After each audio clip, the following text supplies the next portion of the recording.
How's it going, you sexy beast? Today, we'll be discussing the basics of firing your weapon. There's a few mechanics set within how guns handle, and some of this seems to be a little hidden from when you first get your hands on a rifle in Planetside 2. This video will be short and sweet and cover the basics of weapon handling and a little bit on bullet drop for snipers. In its current state, bullet drop will not have any effect on soldiers engaging up to 150 meters while aiming at the upper torso of an enemy, meaning bullet drop only has a substantial presence when sniping at extreme ranges. So let's go ahead and step into the first of two major weapon handling mechanics, cone of fire.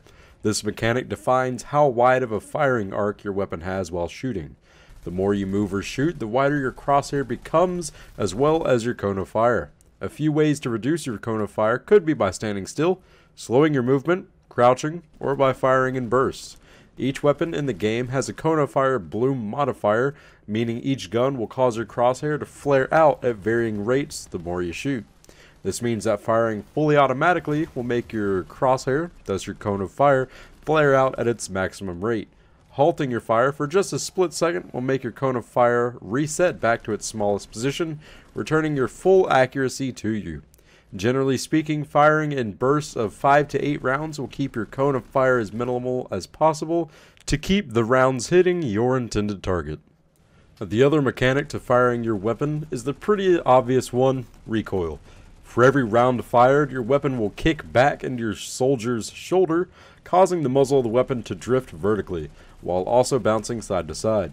This is a pretty easy mechanic to grasp, but rather difficult to master. While firing your weapon, simply pull down your mouse to compensate for the vertical pull of the weapon's muzzle. Recoil is classified in both vertical and horizontal drift. We can work pretty easily with the vertical part, but it's the horizontal one that will be a pain in the ass. Only way we can alleviate horizontal recoil is through the use of a forward grip attachment on your weapon, as there is no way to determine how horizontal recoil will affect your weapon for every shot fired. Another aspect of weapons is a first shot recoil multiplier. This means that for every first bullet fired, pull of the trigger, your weapon will kick a bit harder than the following bullets. This is in place to prevent semi-automatic fire from being too terribly powerful compared to fully automatic. So with this in mind, we can assume that burst firing would be the best for combat, as it's a perfect blend of both worlds. Now that we know how both of these mechanics operate separately, it's time to blend them together and learn how to handle weapons in some real combat. While you're caught in a firefight, I'm sure it'll be pretty hard to remember when to let go of the trigger, and I sometimes get that too. Just keep it in the back of your head that you'll be getting more kills if you're firing just a few less bullets. When you engage an enemy, fire in bursts of about 5 bullets per pull of the trigger. This will keep your cone of fire from flaring out too far, while also only giving you a small bit of vertical recoil to compensate for as well. On to the sniper rifles. Currently, bullet drop is very minuscule, but is still enough to be factored into a sniper's shot. These shots are taken with a 12 times magnification scope, which is personally the best scope to be used on a Raxus. Upon aiming down the sight, you'll be zoomed into the scope and will be presented with a crosshair. These two lines both have little dots on them called mil dots.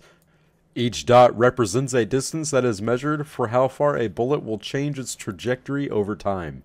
The vertical mil dots are all that we'll be worried about, as wind is not a factor in Planetside 2 and will not cause rounds to deviate horizontally. With that said, each mil dot is zeroed in to be about 175 meters while using the 12 times scope.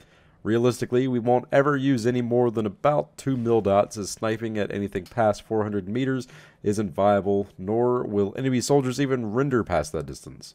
So, press Q to spot your target once you've got them in your crosshairs.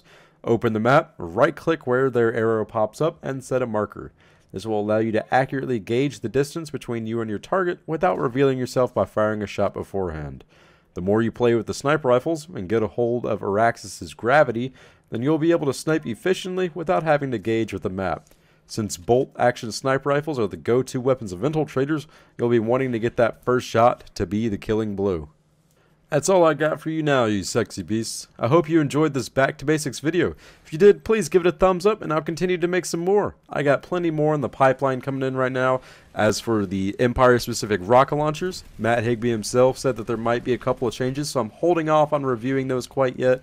It will be coming here soon. Some shotguns will be coming as well.